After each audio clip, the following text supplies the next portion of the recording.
Michelle Joy Phelps, and I'm joined now with Eddie Hearn. Eddie, what the hell just happened? I swear to you, I came over to do the interview with you, and I literally got shoved into a corner. There was like an altercation between... Well, I think you can imagine who it was. Well, Shannon...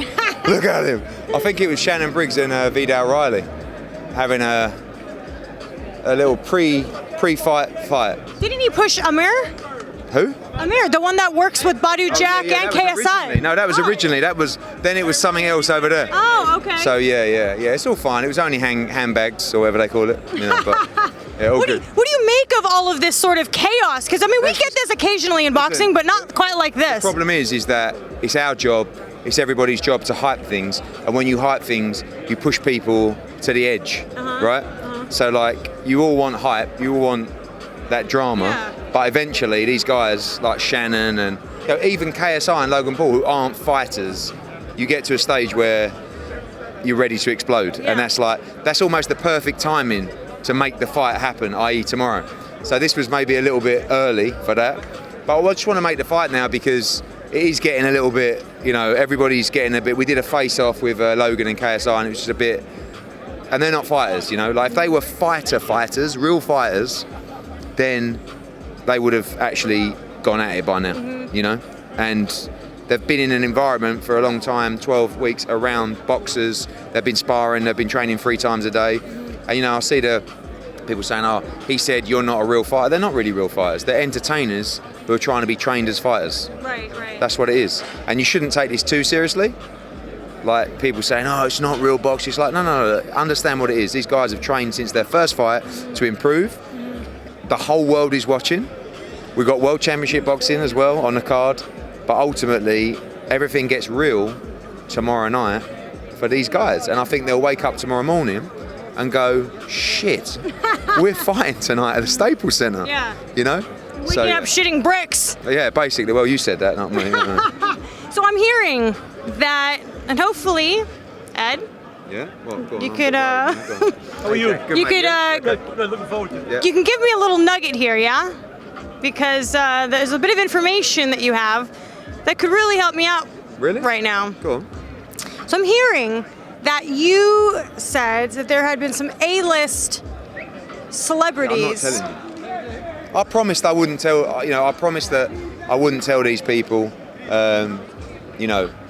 About them contacting me to make this fight. All it was, I've had probably 6 or 7 people, the highest profile people in their fields, say I would like to fight the winner.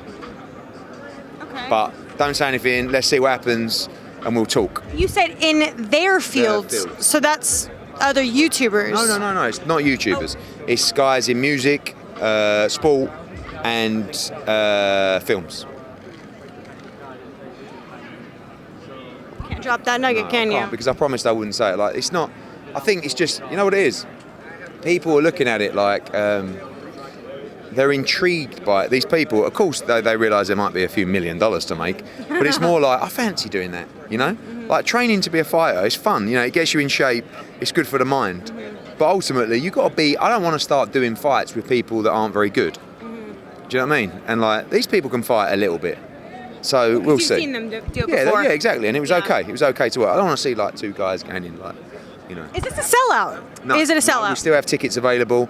We're going to have about 13,000, 12,000. I thought we'd do 17, 18, to be honest with you.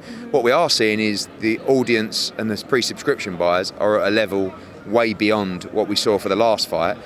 But it's in the US, not in the UK. If this was in the UK, we could have sold out a stadium. Yeah. So, it's still a month. Like, we've never done a show in the US with this kind of crowd outside of Joshua, right? So, it shows you that of all the great fights we put on in the US, none have generated a gate like this. You have a rival in the UK, another promoter. Which one? Who wasn't exactly keen on you putting Billy Joe Saunders on the undercard. Who's a rival? Frank Warren. He's not a rival. Don't be silly. Come on.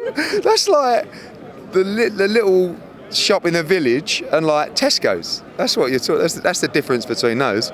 This is like the new age, and then you got this geezer who used to do a bit. But if you expect him to say anything positive about anything I do, but he couldn't do something like this because he doesn't have the vision, he doesn't have the understanding of the business. and the way people are digesting digital content, it's very, very advanced, and I don't expect him to reach those kind of levels. But I keep saying to people, don't take this too seriously. I've got to see a lot of people getting irate. Ugh, these guys, they shouldn't be doing this. And Billy Joe Saunders and Devin, do you think that Billy Joe Saunders and Devin Haney are bothered? They're going to be boxing in front of 13,000, 14,000 people with millions of people watching around the world. And all these new fans, hopefully, watch Devin and Billy and go, do you know what, who's that guy? He's great, I like him, follow. You know, then you got a new fan, you got a new potential fan who might be watching your videos next time and all your other boxing stuff. You just got, in boxing, people are too worried about an invasion of an audience coming to the existing audience, you know? It's like, we're hardcore fans, they hate casuals, don't they? Like, they hate the word casuals. Oh, he's a casual, he only goes to the big fights. That's sport. Do you think everybody wants to go to West Brom against Villa, right? Sorry to West Brom and Villa fans. But no, they want to see Man United Liverpool. That's just sport. So some people, the bulk of the huge audience for mega fights, only watch 1 or 2 fights a year. So same thing happens when we do those fights, is hopefully those casuals love what they see, they stay in the sport, they go to 3 or 4 fights a year, right? Same with these guys. Maybe most of these people have never even watched boxing before, outside of probably the first fight. So hopefully they watch this one. They might watch Joshua Ruiz. You know, they might start subscribing to Matchroom YouTube. If you haven't done that, please do it. Ed, what do you make of Shannon Briggs going as far as to say, well, wait. Yeah. Okay, yeah, we want to go there. Yeah. Hopefully against Chisora, because I know that he wants that one. But what do you make of him saying that if Logan Paul were to actually dedicate himself for the next 4 years, that he could see him becoming heavyweight champion of the world? I think that's probably tongue-in-cheek. But I will say this about Logan Paul. Well, he was dead serious. Well, I don't agree with that. But what I do agree with is I think Logan Paul can really fight. I think KSI has convinced himself that he is like a really much improved fighter. And I don't know whether it's like, he believes it, but I don't know if it's actually true. But Logan Paul is really strong and actually very athletic and can punch. And I think it's going to be really explosive tomorrow night. Like I said, they've built themselves to this position where actually there's a lot on the line and people are nervous. And with the 10-ounce gloves on and all this kind of stuff, someone's going to get touched on the chin and it's all going to unfold. And I don't think it will go 6 rounds. I've been curious to ask you about Andy Ruiz's weight loss. Yeah, 3 pounds. 3 pounds? That's what he told Coogan, 3? yeah. Come on.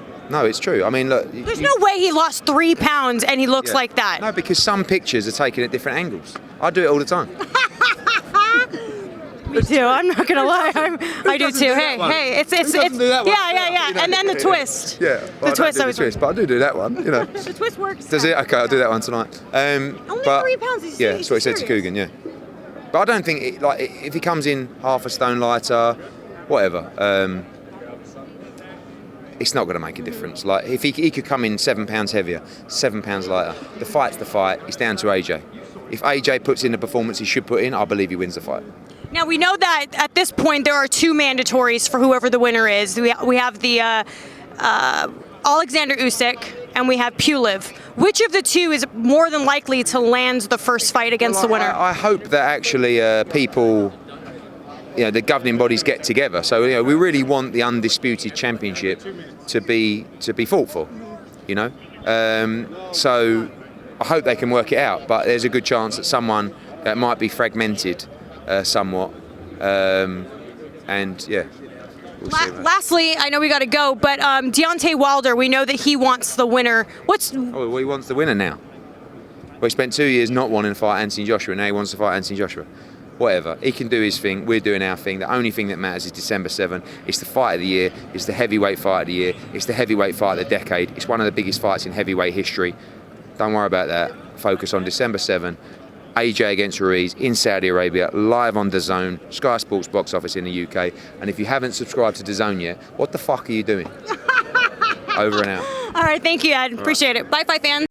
Hey, Fight fans, it's Michelle Joy Phelps. If you haven't already subscribed to our YouTube channel, make sure you go ahead and do so by clicking this icon right here, or else